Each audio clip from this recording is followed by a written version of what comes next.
po noong November 25 po, isang karumal-dumal na krimen po ang nangyari.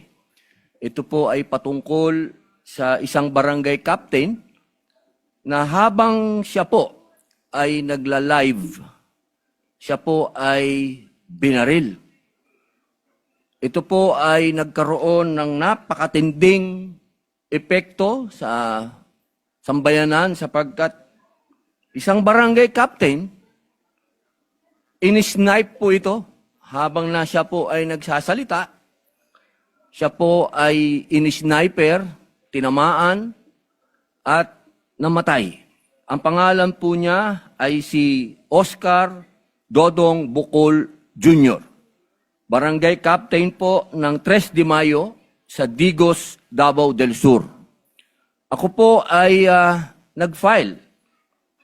Ito po, nasa kamay ko po ang resolusyon na sana po ay imbestigahan po natin sapagkat ang ganitong ganap po ay isang malaking dagok sa ating demokrasya.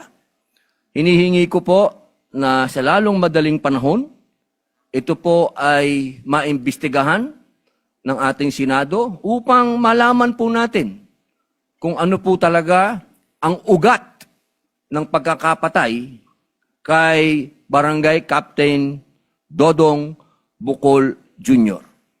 Yun lamang po, Ginoong Pangulo, maraming salamat po sa pagbibigay ng oras sapagkat humihingi po ng hustisya ang pamilya at ang mga tao po ng 3 de Mayo, Digos, Davao del Sur.